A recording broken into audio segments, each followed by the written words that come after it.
Good morning. I am Dr. Hemraj Bansal, Assistant Professor, Department of English, Central University of Himachal Pradesh. So, as a series of lectures on Henry VIII today, I am bringing before you a very pertinent issue which was raised in King Henry VIII, that is, in the play Henry VIII.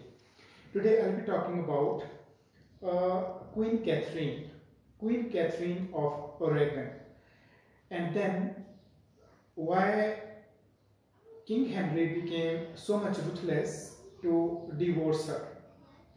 Now, as far as Queen Catherine is concerned, now Catherine, she was the daughter of two famous rulers, and that is why she is also known as the daughter of Spain, but then the Queen of England. Right now, the things as they go, she was born in Madrid, that is in Spain, on 15th of December 1485. And mind you, 1485 was the year when Henry VII, right? Henry VII, he took over as the first Tudor ruler, right? The first Tudor ruler in 1485 only. That is that just 4 months earlier or 5 months earlier, Henry VII, he had become the ruler. That is, he had become the king. Right now, after his victory, it had also become important for England actually to have good relations with Spain.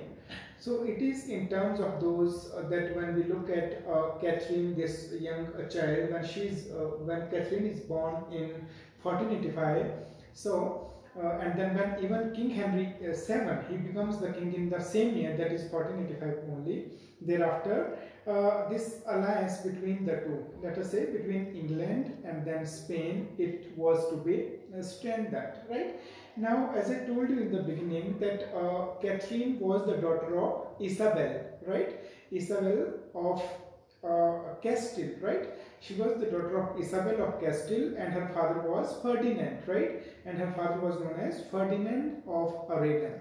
Now, these were two different kingdoms, mind you, in Spain. When I said you, Castile, from where Isabel actually belonged, and the other, that is Ferdinand, who was from Aragon. And even Queen Catherine's mother, she became queen later on, of course, but then Catherine's mother, she was known for her boldness and for her, that is that at that time, girls, they were thought to be submissive, modest, but here, this Isabel of Castile, what she did was, she actually took this initiative to propose her marriage with Ferdinand. So that way, this was one of the particular remarkable steps actually that she took at that time, and eventually both these two people, they became betrothed. That is Catherine's parents, Ferdinand and Isabel. Right now, both of them, they ruled Spain actually as mighty monarchs, and then at the same time, when they were ruling there, of course it is something that we cannot actually justify, that they actually expelled the Moors from there, they expelled the Jews from there. So they were expelled from there, and then they were the ones who actually sponsored, that is this sea voyage. You call it sea voyage, or you call it this sea voyage of exploration, right? Geographical discoveries which were taken by Christopher Columbus. I hope you all of us know about him. Yes, so it was they actually, Catherine's parents, who actually sponsored Christopher Columbus, right? Catherine's parents, Ferdinand and Isabel, they sponsored even Christopher Columbus, for that sea voyage, and that is how we know India was discovered, America was discovered, right, West Indies, and so on and so forth, right. So what I want to say here is that she was the mighty, she was the daughter of such mighty parents, right. Now the thing was that her marriage, earlier it was her betrothal actually, which was organized by King Henry VII with his eldest son, right. So eldest son was Arthur. So the marriage of Arthur and Catherine, it took place. It took place actually in 1501. If I am not mistaken, it took place in 1501. And then what did it mean was that it signaled actually a sort of a strong pivotal alliance between England and then Spain. Right, friends? Second thing that we see here is that when these teenagers were married, so at that time the age of both of them, it was just 15 years, right. Both of them, they were 15 years old, that is Arthur and Catherine, when they were married in 1501. And at that time Henry VIII, who eventually became the husband of Catherine, he at that time was 10 years old, right. He was 5 years younger to these two people, that is Arthur and then Catherine, right. So eventually it so happened that when this marriage takes place, thereafter it was thought that the alliance, it would become stronger, and eventually the question was that did they actually culminate their marriage? It became one of the important questions when in 1527, you read about that even in Henry VIII. I'll get back to the text eventually, but I'm just giving you the background first, that in 1527, when King Henry VIII, he sought a divorce from Queen Catherine. So he actually sought this divorce on the ground that she had already been married to his younger brother, right. And then if one person is married to, that is with one's brother, right. So Roman Catholic Church actually, it does not allow the marriage to be valid, right. That is one thing to be kept in mind. So now, since she already was married to Arthur, and when eventually she became the wife of Henry VIII, right. I'll get back to that later. So I'm just going to the year 1527, that when it was proposed by Henry that he cannot live with such a woman, with such a woman who was the wife of his brother, right. So it was at this time that the question of the legality of the marriage, mind you, I am saying legality of the marriage. Now legality, what do we mean by legality here? It means that was their marriage consummated? See, by consummation we here mean that did these two people, right, Arthur and Catherine, did they sleep together after the marriage, right? So it is what I mean by consummation. It means that did they actually perform sexual intercourse after their marriage or not, right? So it is for this reason that if you look at Queen Catherine, what she said was that she had still been a virgin at Arthur's death, right? It is what she said, that she was still a virgin when Arthur died. Now, is it true? Is it not true? Because the question of the virginity of Catherine, it is still under examination, right? So critics are still writing about it, but then there were many supporters of Queen Catherine at the time when Henry had wanted a divorce, and what they said was that Arthur was actually too sick. Arthur used to remain very sick, and what they said was that Arthur was too physically weak actually to consummate his marriage. I mean, he was not physically fit to consummate his marriage, and then it was like that both of them they shared bed for only 7 nights, right? For 7 nights, and during those 7 nights, nothing of the sort of the consummation of marriage happened between them, right? So it is what the supporters of Catherine said when King Henry VIII, he actually asked for divorce at that time. So King Henry was saying that, oh, it was against God's will that I married. I actually keep actually living with this woman. Now the first question is that this person was living with this woman. He had been living with this woman as his wife for the last 20 years, 24 years. But why it was so that the question of that it is against God, it was brought up? What were the reasons, right? So we need to go into those reasons as well, right? So it was one of the important things. And when actually Arthur died, now I told earlier that Arthur died, I did not tell it, but then he died in 1502. They were married in 1501, but then Arthur died in 1502. So it was not even 1 year, mind you. It was not even 1 year since both of them they remained married. So it was just 4 or 5, that is 4 or 5 months actually that Catherine remained the wife of Arthur, right? So he died actually of what was at the time this sweating sickness, right? Sweating sickness, because of which he died, and thereafter, after this let us say this woman, this man dies, that is Arthur dies, thereafter the next question was that what would happen with this dynasty, with the accession to the throne, who would ascend to the throne now? So the question was quite clear that Henry VIII, right? Henry, who actually becomes after that Henry VIII. So it is this man actually, that is the younger son of Henry VII. He will become the king. Now, the other question could have been that Elizabeth of York. Elizabeth of York was the wife of Henry VII and the mother of Henry VIII.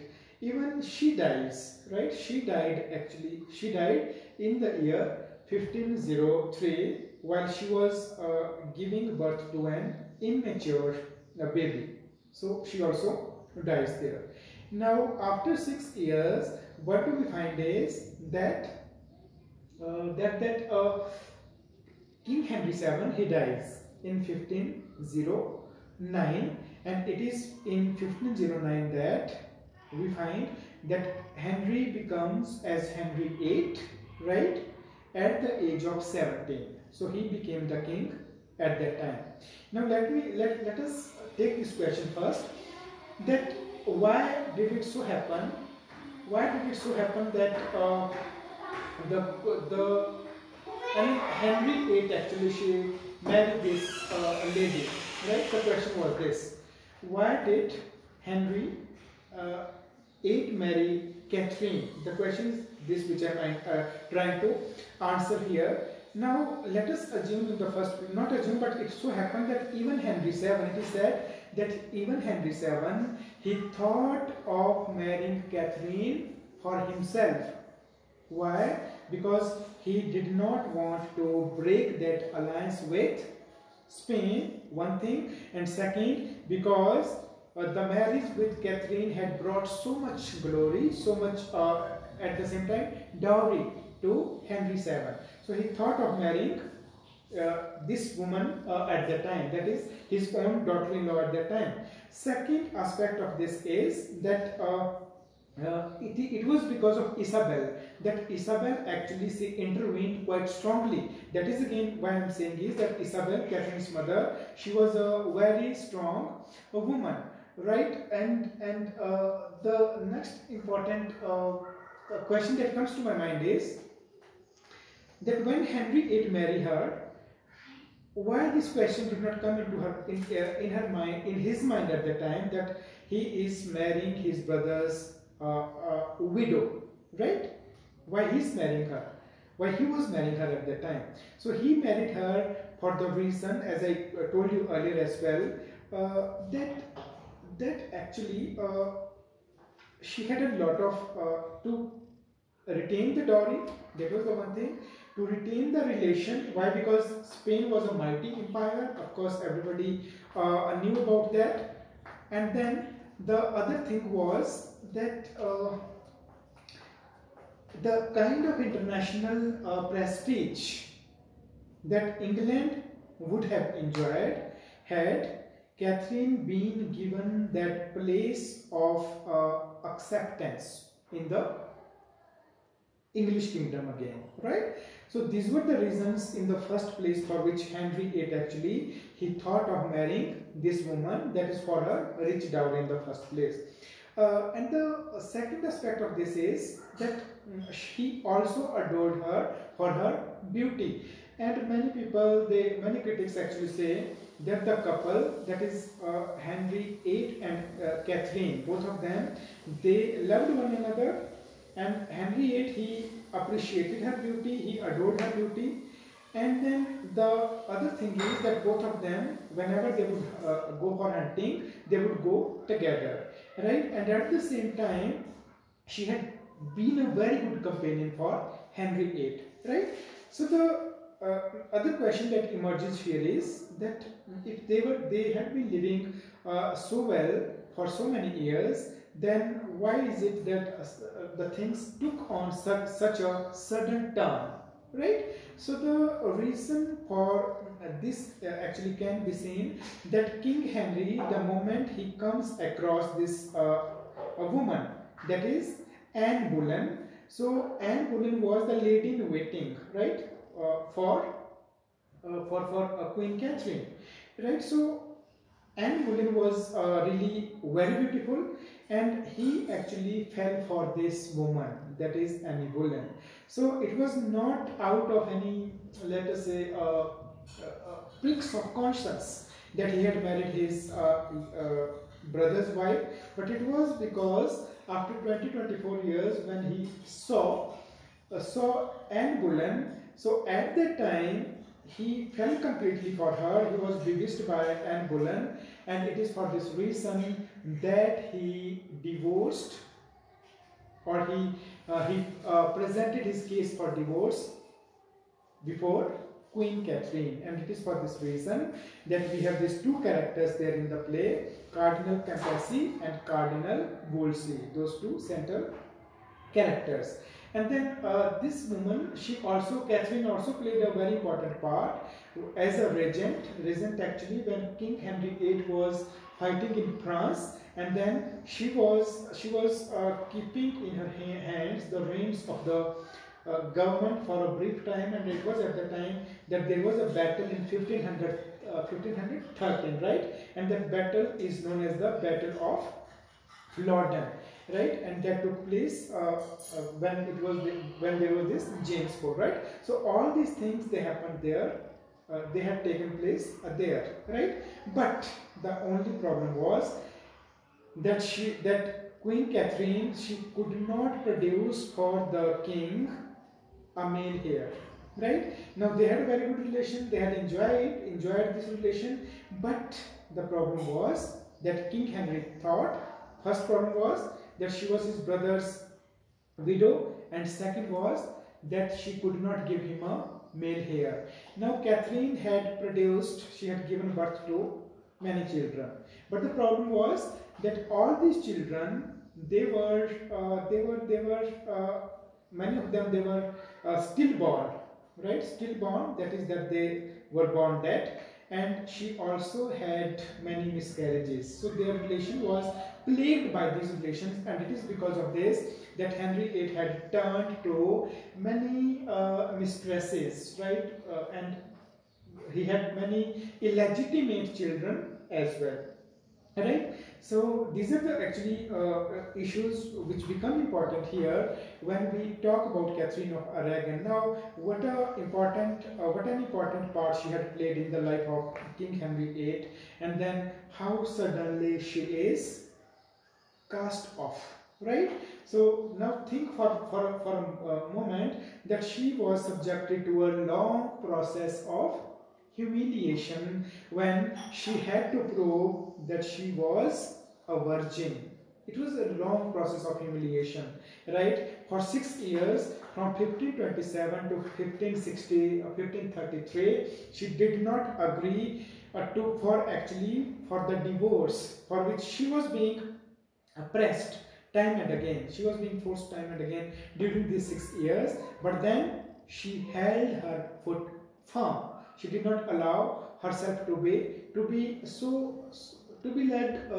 I mean, in such a submissive way, or to be subordinated in such a submissive way, right? So she tried to stand her ground. She tried to prove her virginity, but the issue was really very tricky. The issue was really one which would call forth a woman to prove that she was untouched by her husband on the especially when there was that relation for 4 or 5 months, right? Now friends, the second thing is that I am going to hear is that the divorce took place in 1533 and she survived for 3 more years. Mind you, she survived for 3 years, but then she was sick enough. Second thing is that she was not even allowed to meet her own daughter, that is Mary I. Mary I was her daughter who ruled England from 1553 to 1558. Mind you, these 5 years, I hope it is the correct date, but you can check. And then she died of this cancer, heart cancer. That is what most people think. She died of heart cancer when she was 50 years old. Right, friends, so this is how this lady, Queen Catherine, she became a victim of the, let us say, this cruelty of her own husband, as he dished her for another woman. Now it was very common with kings that they would leave their wives for let us say other women. Especially if you look at the Mughal history. In Mughal history, you can find these rulers, be it Jahangir, be it Akbar or others. For them, it was an open affair to leave one wife and then marry another, or to keep many wives together. Although English, that is Roman Catholic Church, it did not allow divorce, right? It did not allow divorce at all because it believed in marriage for life. You are married once, you are married for life. So there is no question of any divorce, right? So now, as far as the text here is concerned, now Henry VIII is concerned, what I want to propose is that what kind of treatment does Shakespeare give to Catherine in the play? How does she appear before us? Does he give her any voice? Does she get any subjectivity? Does she get any agency? Or she is completely portrayed as a scapegoat, right? As a scapegoat of King Henry VIII's whimsical mind, or so. So mind you, that as far as what I think is that Shakespeare gives her ample space to plead her case, right? So her very first appearance in the play is when she pleads before King Henry that there is imposition of taxes on people as well as nobles, right? And it is because of those taxes that people actually they do not appreciate the king now. They do not pray for his life. They do not fold their hands in supplication, but rather now they are full of anxiety concerning their livelihood, especially those people who had been turned out of employment at that time when those taxes were imposed. And she here is very clear about as to why King Henry VIII wanted those taxes to be imposed on people in the first place, right? Now the second thing that becomes important here is that she also questions Cardinal Wolsey here. because although she did not know that it is completely known, that is what I am saying, that it was Cardinal Wolsey, but then King Henry VIII senses it for a little time that Cardinal Wolsey did it without his approval, right? So King Henry VIII did not have his approval on the imposition of taxes simply because a war had to be funded in France. So it was the doing of, mostly the doing of Cardinal Wolsey on his own. So here Queen Catherine is able to speak his mind freely. Mind you, Queen Catherine is given that space here by King Henry VIII when this question of taxes is brought to the fore. So we find here that in her first appearance, she appears to be strong. Although she kneels before her husband, but then King Henry VIII lifts her up and asks her to, of course, speak. So she is given that space here, there, and she fearlessly speaks about the taxes which was unethical to impose such taxes on people. That is that many people who had been employed by cloth makers at that time, they had been turned out of employment. So that is one particular issue which comes to the fore, in which we find Catherine. Second is that when Buckingham has to be tried, Buckingham against whom Cardinal Wolsey plans that a trick, the way all that false testimony is brought before him, and it is because of him that Buckingham is actually slain, right? So at that time as well, when Surveyor, a character who comes to give testimony against Buckingham, so then as well, Queen Catherine, she reminds Surveyor that Surveyor was the servant, that is, he was earlier the servant, the Surveyor of whom? Of the Duke. The Duke was Buckingham at that time.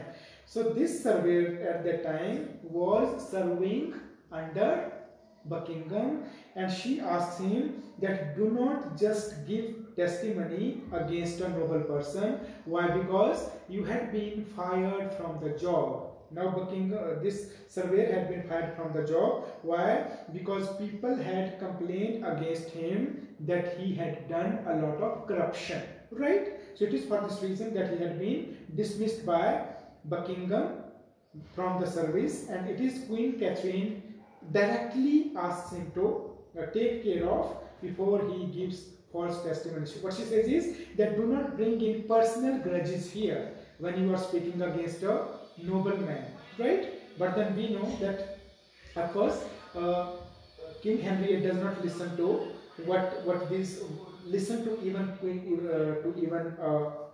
Queen Catherine at that time. What I mean to say is that he believes in the testimony of all those who were speaking against Buckingham. His mind had already been diverted by Cardinal Wolsey, right? So at the time, again, what I want to say is that she questions even Surveyor for having done corruption and does not want him to speak out of any personal enmity or personal prejudice against this man, right? Now the third thing is that you could whether we have Norfolk or whether we have Chamberlain, right? These two characters now. Chamberlain, for example, when it is brought to the notice that Catherine is going to be divorced now, so Chamberlain says that she has actually been, that every true heart weeps for this lady, that is for Catherine. And even Norfolk, another character, what he says is that she has been like a jewel, right? And then both of them, they have lived together for 20 years. He says 20 years, but actually these two people, they remain together for 24 years. Mind you, for 24 years they live together as husband and wife. And then now everybody takes pity on this woman, the way King wants the divorce to take place, right? The third thing, other thing that I look at here is when this trial scene happens, when she appears before the king, that is King Henry VIII. There is that trial, and there are those religious men here, Cardinal Wolsey, and then Campesi, right? Cardinal Campesi, both of them. Cardinal Campesi who have come all the way from Rome. So when there is that trial scene, so she actually speaks before the king, and what she says is that she has been like a stranger here. She has been like a stranger on this land.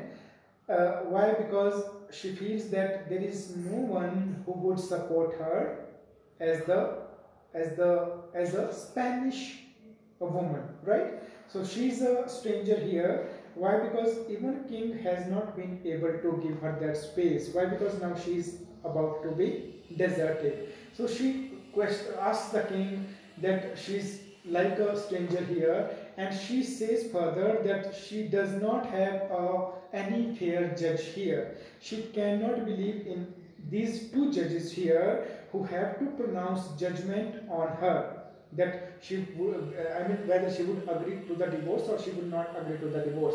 So she does not want these two judges here who are partial, who are biased.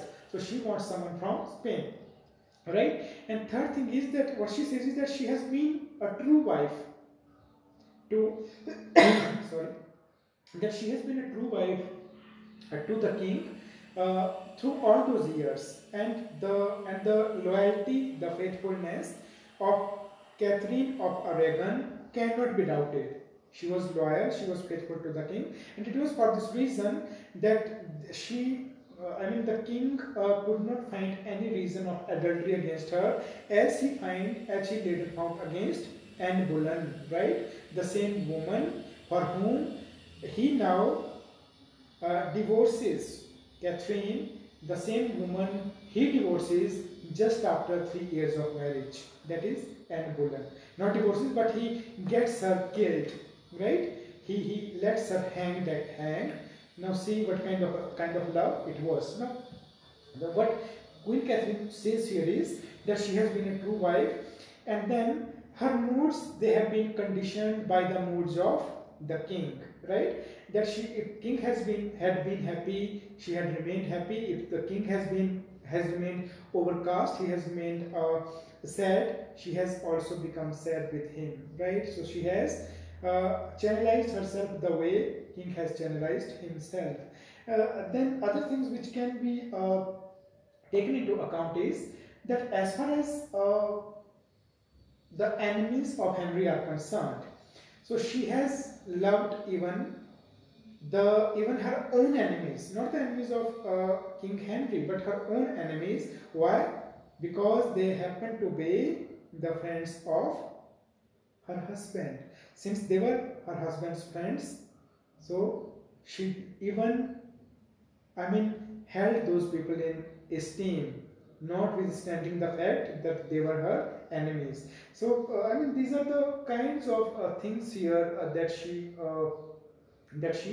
tries to bring to the fore. And then what she again says is that her father and Ferdinand, that is Ferdinand, and then